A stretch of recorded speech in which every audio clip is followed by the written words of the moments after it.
नमस्कार दर्शक मित्रों, एस्ट्रो साइंस चैनल में मैं आचार्य दुर्गा प्रसाद शास्त्री आप सभी का स्वागत करता हूं।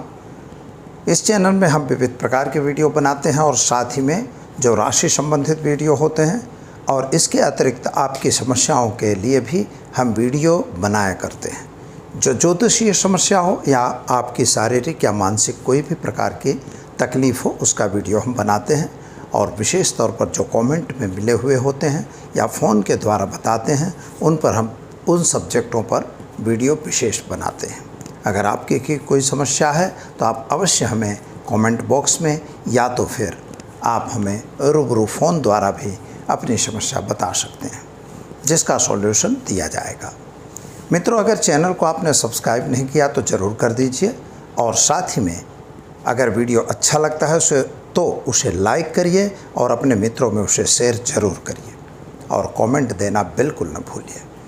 तो चलिए हम समय को गंवाए बिना शुरू करने जा रहे हैं आज का राशिफल। राशिफल को देखेंगे इसके पहले हम देखेंगे आज का पंचांग।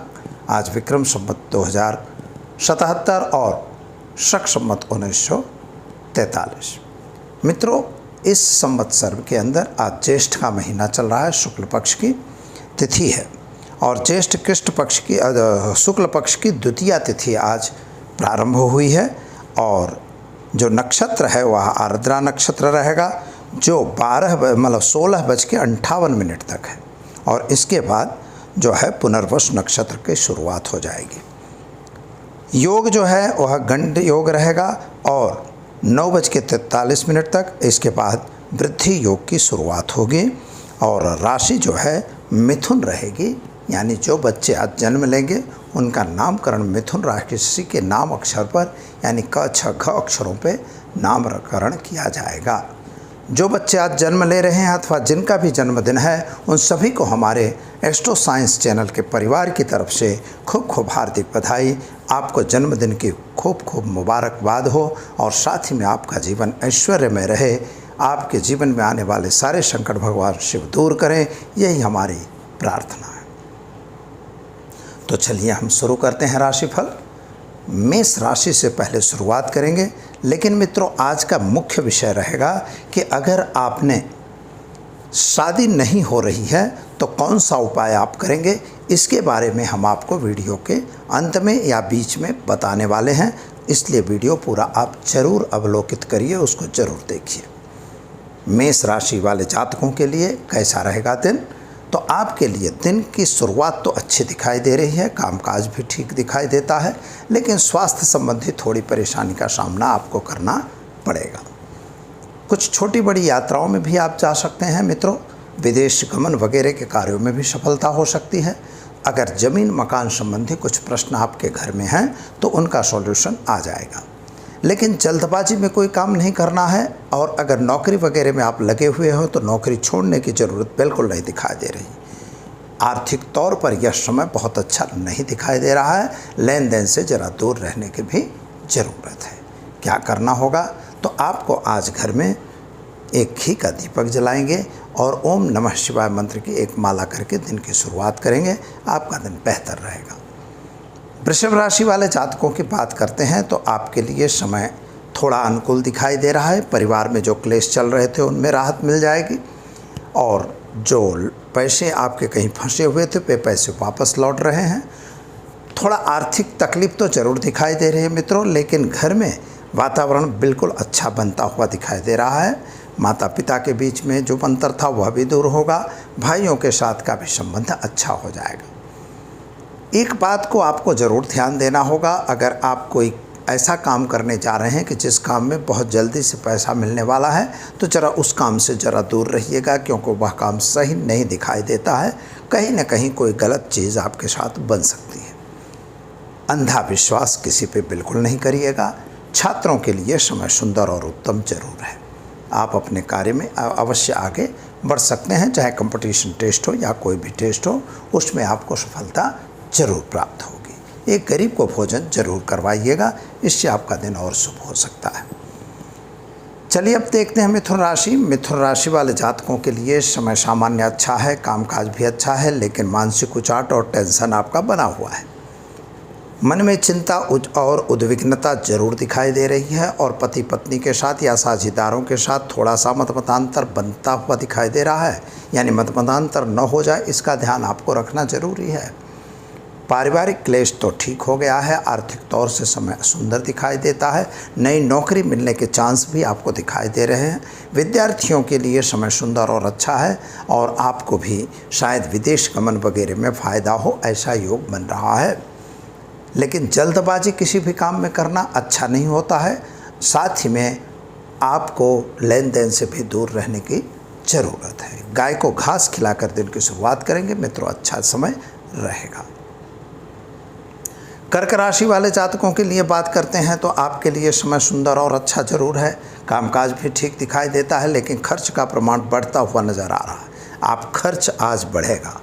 बीमारी अगर पुरानी चल रही है तो उसमें भी राहत नहीं मिल रही है और नई बीमारी से भी सावधान रहने की ज़रूरत है। सर्दी सरेखम या तो बुखार वगैरह की शिकायत हो सकती है, ज़रा डॉक्टर की सलाह लेना बिल्कुल न भूलिएगा। मित्रों, एक बात है कि अगर नौकरी में है तो नौकरी में प्रमोशन भी मिल सकता है, आपको बाहर जाने का योग भी यानी ट्रांसफ़र भी होने के चांस दिखाई दे रहे हैं। शादी संबंध की कुछ बातें रुकी हुई थी, वे बातें अवश्य शुरू हो जाएं ऐसा योग बन रहा है। संतान को लेकर थोड़ी सी परेशानी आपको जरूर मन में हो सकती है, लेकिन आपके घरेलू जो वातावरण बिगड़ा हुआ था उसमें राहत मिलेगी। ज़मीन मकान के प्रश्नों का सॉल्यूशन आता हुआ दिखाई देता है। क्या करोगे आप? तो आज एक गाय को घास खिलाकर दिन की शुरुआत करें, अच्छा दिन रहेगा। सिंह राशि वाले जातकों की बात करते हैं तो आपके लिए समय सुंदर और अच्छा जरूर है, लेकिन सोर्स ऑफ इनकम तो बढ़ती हुई दिखाई दे रही है। शेयर बाजार या अन्य बाज़ारों में अगर काम करने जा रहे हैं तो वहाँ से ज़रा सावधान रह के काम करिएगा। कोई इन्वेस्टमेंट अगर करना चाहते हैं तो ज़रा ज़रूर सावधान रहिएगा। मन में सोच कर नहीं, लेकिन विद्वानों से पूछ कर अगर सलाह से काम करेंगे तो आपको सफलता ज़रूर मिलेगी। लेकिन जल्दबाजी में और जिद्द में लिया हुआ निर्णय आपके लिए नुकसानदेह हो सकता है। शादी संबंध की बातें जरूर पूर्ण होंगी। विदेश गमन वगैरह कार्यों में भी सफलता मिल सकती है। विद्यार्थियों के लिए यह समय सुंदर और अनुकूल अवश्य दिखाई देता है। भगवान सूर्य को जल चढ़ाकर दिन की शुरुआत करें, अच्छा दिन जाएगा। कन्या राशि वाले जातकों की बात करते हैं तो आपके लिए समय तो सुंदर और अच्छा जरूर दिखाई दे रहा है मित्रों, लेकिन एक बात का ध्यान जरूर रखिएगा कि जल्दबाजी में कोई निर्णय नहीं लेना है। और एक बात है कि किसी ऐसे संबंध में आज आप फंस सकते हैं कि जिनके द्वारा आपको लाभ तो मिलने वाला था, लेकिन लाभ न मिल के नुकसान होने के चांस ज़्यादा दिखाई दे रहे हैं। अपने घरेलू वाद विवादों को निपटाने की ज़रूरत है और गलत चीज़ में पड़ने की ज़रूरत बिल्कुल नहीं दिखाई देती। मित्रों का साथ सहकार तो मिल रहा है, लेकिन गलत रास्ते में अगर जाने की बात है तो वहाँ से ज़रूर आपको दूर रहना होगा। विद्यार्थियों के लिए समय सुंदर और अच्छा बिल्कुल दिखाई दे रहा है। आप अपने कैरियर को आगे बढ़ा सकते हैं और साथ ही में विदेश गमन वगैरह का कार्य कर सकते हैं, लेकिन रिश्वत देने की बात हो तो जरा वहाँ से दूर रहिएगा। क्या करेंगे? तो एक गरीब को भोजन कराकर दिन की शुरुआत करें, आपका दिन बेहतर और सुंदर रहेगा। चलिए अब मित्रों हम देखते हैं तुला राशि। तुला यानी रत अक्षरों से जिनका नाम प्रारंभ होता है उनके लिए आपके ग्रहों की स्थिति को देखते हुए एक बात तो निश्चित हो जाती है कि आपके ग्रह ठीक ठीक काम कर रहे हैं। आप कुछ नया काम करने के लिए सोच रहे हैं, आपके मन में प्लानिंग बन रहा है, मित्रों का साथ मिल रहा है, ऐसे लोगों की मुलाकात भी हो रही है कि जिससे आप नई नई योजनाएं बना रहे हैं। लेकिन मन की योजनाएं बनाने से कोई कार्य नहीं होता। उसको जब तक आप बेसिक रूप से आप उसको कार्यान्वित नहीं करेंगे तो योजनाएं केवल मन की योजनाएं होती हैं। मित्रों, कोई भी काम मेहनत बिना नहीं होता, इस चीज़ को आपको ध्यान में रख के काम करना होगा। विदेश गमन वगैरह कार्यों में सफलता होगी। विद्यार्थियों के लिए समय अच्छा है। नौकरी प्राप्ति के योग अवश्य दिखाई दे रहे हैं, तो नौकरी के लिए आप थोड़ी मेहनत अगर करेंगे तो उसका फल आपको ज़रूर प्राप्त हो जाएगा। और एक बात का विशेष ध्यान रखिएगा, माता और पिता के बीच का जो अंतर है वह दूर हो जाए। मन में जो भी क्लेश हैं उनको आपस में बैठकर सुलझा लीजिए, यही आपके लिए बेहतर रहेगा। क्या करना है? तो आज भगवान शिव पर जलाभिषेक करके दिन की शुरुआत करें, आपका दिन बेहतर रहेगा। वृश्चिक राशि वाले जातकों की बात करते हैं तो आपके स्थिति को देखते हुए यह बात हो रही है कि शत्रु वर्ग आप पर हावी होता हुआ दिखाई दे रहा है। कुछ मन में विचलन जरूर दिखाई देता है। मानसिक तौर पर थोड़ा सा अस्वस्थता का ध्यान आ रहा है। शारीरिक बीमारी होने के भी आसार दिखाई दे रहे हैं, ज़रा सावधान रहने की ज़रूरत है। विद्यार्थियों के लिए समय सुंदर और अच्छा है। व्यापारियों के लिए भी समय सामान्य है। नौकरी करने वाले व्यक्तियों के लिए भी सामान्य रीत से समय अच्छा चल रहा है, लेकिन जल्दबाजी में कोई भी निर्णय नहीं लेना है। अपनी नौकरी छोड़ने की बात है तो उससे ज़रा दूर रहने की भी ज़रूरत दिखाई दे रही है। मित्रों, एक बात का ध्यान जरूर आप रखिएगा कि अगर किसी के कहे कहावे में आके गलत डिसीजन, गलत निर्णय लेंगे तो वो निर्णय आपको नुकसानदेह साबित हो सकते हैं। उपाय के रूप में गाय को गुड़ खिलाकर दिन की शुरुआत करिए, आपका दिन बेहतर और सुंदर रहेगा। धन राशि वाले जातकों की बात करते हैं तो आपके लिए समय सामान्य अच्छा है। थोड़ा इधर उधर की यात्राओं में जाना पड़ सकता है। आर्थिक रूप से यह समय सामान्य ठीक ठीक दिखाई दे रहा है। नौकरी वालों के लिए भी स्थिरता प्राप्त हो रही है। शायद प्रमोशन भी मिलने के चांस दिखाई देते हैं। व्यापारियों को थोड़ा सावधान रहने की ज़रूरत है। कोई नया काम अगर कर रहे हैं या नया एक्सपांसन करना चाहते हैं बिज़नेस में, तो अभी थोड़ा रुक के करिए, यह बहुत ज़रूरी है। छोटे बड़े लोगों के साथ की जो मुलाकातें हैं, कहीं न कहीं वे मुलाकातें फलदायी तो साबित हो रही हैं। जल्दबाजी में कोई निर्णय लेने की ज़रूरत नहीं है। संतान के साथ का मतमतांतर जरूर दूर हो जाएगा। क्या करना होगा तो गाय को चने की दाल खिलाकर दिन की शुरुआत करिए, आपका दिन बेहतर और अच्छा रहेगा। मकर राशि वाले जातकों की बात अगर करते हैं तो आपके ग्रहों की स्थिति के हिसाब से आपका काम सफल होगा। जो नया काम करने जाते थे उन कार्यों में भी सफलता आपको मिलेगी। अगर कुछ गलत करना चाहते हैं, गलत रास्ते पे जाना चाहते हैं तो वह समय ठीक नहीं दिखाई देता। लेन देन से ज़रा सावधान रहने की भी ज़रूरत है। साथ ही में मित्रों, ज़मीन मकान के कुछ प्रश्न आपके हैं, उनका सॉल्यूशन अभी आता हुआ नहीं दिखाई देता। व्यापार में प्रगति होने के चांस ज़रूर दिखाई दे रहे हैं, लेकिन आर्थिक तौर से यह समय थोड़ा सा संकटमय दिखाई दे रहा है। सावधान रह के काम करने की ज़रूरत है। पति पत्नी के बीच में थोड़ा अंतर बढ़ने के चांस ज़रूर दिखाई देते हैं। क्या करना होगा तो आज ओम नमः शिवाय मंत्र का प्रयोग करिए, दिन की शुरुआत आपके लिए बेहतर रहेगी। कुंभ राशि की बात करते हैं तो कुंभ राशि वाले जातकों के लिए समय सामान्य अच्छा है। कामकाज भी अच्छा दिखाई दे रहा है। यात्रा प्रवास पे जाना भी हो सकता है। ज़मीन मकान बेचने का जो प्रश्न आपके मन में था वह प्रश्न भी सॉल्व होता हुआ दिखाई दे रहा है। कुछ नया कार्य आप सोचते थे वे कार्य भी बनते हुए दिखाई देते हैं। संतान को लेकर जो परेशानी थी उसमें भी राहत मिलेगी। घरेलू वाद विवादों में भी राहत मिलेगी। माता पिता के बीच का अंतर भी दूर होगा। स्वास्थ्य संबंधी परेशानी भी दूर होगी। विद्यार्थियों के लिए भी समय सुंदर और अच्छा जरूर है, लेकिन मित्रों, कोई जो व्यापार में अलग किसी के साथ साझेदारी वगैरह करना चाहते हैं तो यह करने का समय अनुकूल बिल्कुल नहीं है। ज़रा उससे सावधान रहने की ज़रूरत है। आर्थिक तौर से समय सामान्य दिखाई देता है। क्या करना होगा तो एक गरीब को भोजन कराकर दिन की शुरुआत करेंगे, आपके लिए दिन बेहतर और सुंदर जाएगा। मीन राशि वाले जातकों की बात करते हैं तो आपके लिए समय तो सामान्य है, अच्छा है।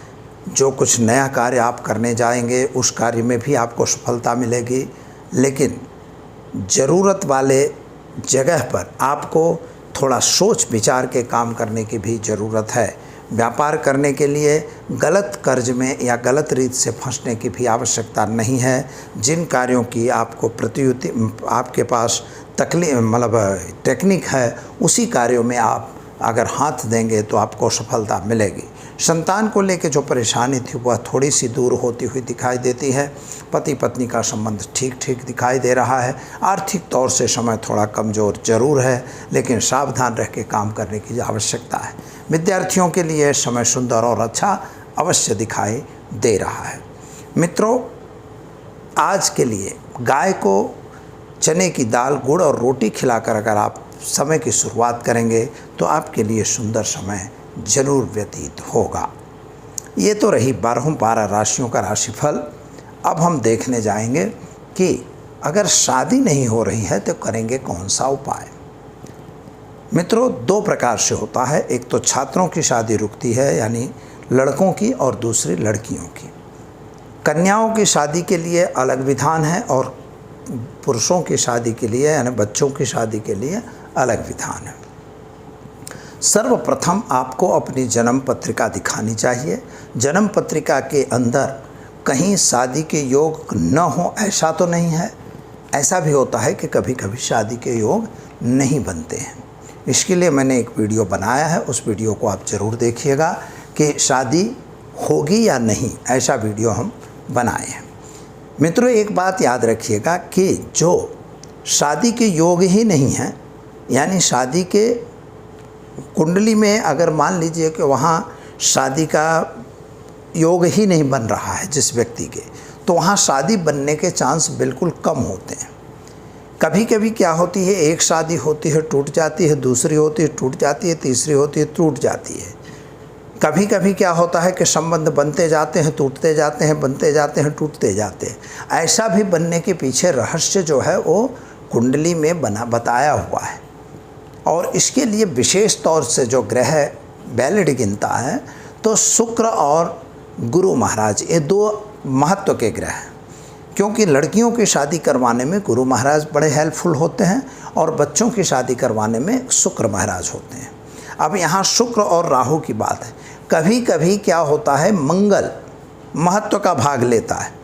भाई, प्रथम भाव पे मंगल हो गया, सप्तम भाव पे मंगल हुआ, यानी पगड़ी का मंगल और घाटड़ी का मंगल, ये दो प्रकार के मंगल होते हैं और दोनों मंगल नेष्ट गिने जाते हैं। लेकिन इसमें एक प्रतिपत्ता तो बहुत है, उस पर हम अलग से वीडियो बनाएंगे। लेकिन यहाँ अगर मंगल को ही देख लिया जाए तो इसके सामने शनि अगर है, राहु है, उसको भी अभी अलाउ किया गया है कि इनको भी देख के आप शादी के लिए फाइनल कर सकते हैं कि कौन से ग्रह काम करेंगे। अब यहाँ पर शादी अगर हो ही नहीं रही है तो प्रयोग हैं, जैसे एक पत्नीम मनोरमाम देह मनोवृत्तानुसारिणीम तारिणीम दुर्ग संसार सागर से कुलोद्भाम, यह प्रयोग लड़कों के लिए है। और इसी तरह से कन्याओं के लिए है, जो कात्यायनी महामाय महायोगिन्यधीश्वरी नंद गोप सुतम देवम पतिम में कुरते नमः। ये नंद गोप सुतम देवम पतिम में कुरते नमः, यह मंत्र भी एक है। इन मंत्रों का विशेष प्रयोग हमने किया है और कई कन्याओं की शादी भी हुई है, लड़कों की भी शादियाँ बनी हैं। तो यह प्रयोग जरूर करना चाहिए आपको और इसका जाप करवाना चाहिए कायदे से। पर जप करने का विधान है मित्रों, एक बात याद रखिएगा कि हम गए और बोले 5 मंत्र पढ़ लिया या 1 मंत्र पढ़ लिया तो आपकी शादी पूरी है, ऐसा नहीं होता है। आपको कम से कम उसका अनुष्ठान करना है। अनुष्ठान का मतलब होता है या 24,000 जप करिए, या 51,000 जप करिए, या 1.25 लाख जप करिए। ये 3 इसके विधान हैं। नहीं आप कर सकते तो किसी पंडित से करवा सकते हैं। पंडित से क्यों करवाना, ये भी एक आपको बताएं। कभी कभी लोग कहते हैं कि भाई हम खुद से करेंगे तो ज़्यादा अच्छा है। वो भी बात सही है, आप खुद से करोगे बहुत अच्छा है, लेकिन उसके अगर उच्चारण गलत होंगे तो उसका प्रतिफल गलत होगा। इसलिए उच्चारण सही होना आवश्यक है, पहली बात। दूसरी बात, उसके अंगन्यास करन्यास वगैरह किए जाते हैं। अगर मंत्रों के वो आप कर सकते हैं तो आप बिल्कुल करिए, आपको कोई बंधन नहीं है, आप बिल्कुल अवश्य कर सकते हैं। पर सबसे पहला है कि उच्चारण उसमें स्पष्ट होना चाहिए, क्योंकि कहा हुआ है स्वरतो वा वर्णतो वा उच्चरते। अगर स्वर्ण और अवर्ण से रहित अगर उच्चारण हो जाता है तो वह यजमान का कल्याण नहीं करता है। तो हमें यह देखना होगा। यह मंत्र का प्रयोग करिए, इसके बाद इसकी आहुति और हवन वगैरह कर दीजिए और निश्चित तौर पर इससे होता है। एक मतलब शादी के लिए एक योग का हम लोगों के यहाँ यंत्र बनाया जाता है। इन्हीं मंत्रों से उसको व्यवस्थित किया जाता है और उन यंत्रों को भी उसको लग्न कारक कवच कहा जाता है, यानी लग्न कवच के नाम से उसको जाना जाता है। वह कवच भी लोग धारण करते हैं, उससे भी शादी हो जाती है। इसमें क्या हो, कोई बंधन है, कोई ऐसी चीज़ है, कोई समय खराब है, फिर ग्रहों के कुछ जप हैं वह भी आपको करना चाहिए। सप्तमेश का खास तौर पे दान देना चाहिए और सप्तमेश का दान देने से भी शादी बनने के चांस बन जाते हैं। तो मित्रों, यह उपाय करके आप अवश्य अगर शादी नहीं हो रही है, आपके बच्चों की शादी नहीं है, तो आप ज़रूर करवाइए। शादी में बच्चे खुद भी कर सकते हैं, बच्चियां भी कर सकती हैं, और यह करने से आपकी शादी जल्दी से जल्दी होगी। सप्तमेश जो हो उसका दान करना चाहिए। सप्तमेश का अर्थ होता है सतवें भाव पर जो भी ग्रह बैठा है। जैसे मान लीजिए वहाँ 1 नंबर है, तो 1 नंबर यानी मंगल, 2 नंबर का मतलब शुक्र, 3 नंबर का मतलब बुध, 4 नंबर का मतलब चंद्रमा, 5 नंबर का मतलब सूर्य, 6 नंबर यानी बुध, 7 नंबर का मतलब शुक्र, 8 नंबर का मतलब मंगल, 9 नंबर का मतलब है गुरु, 10 नंबर का मतलब शनि, 11 का मतलब भी शनि और 12 का मतलब गुरु। जो वहाँ नंबर लिखा है उसी का दान आपको करना चाहिए। इसके बारे में भी अलग से वीडियो हम ज़रूर आपको देंगे। आप हमारी चैनल को अगर सब्सक्राइब नहीं किया मित्रों तो ज़रूर कर लीजिए, ताकि हर वीडियो आपको टाइम से मिलते रहें। और अगर आपको कोई समस्या है तो आप नीचे दिए फ़ोन नंबर पर आप ज़रूर हमें संपर्क कर सकते हैं। धन्यवाद, नमस्कार।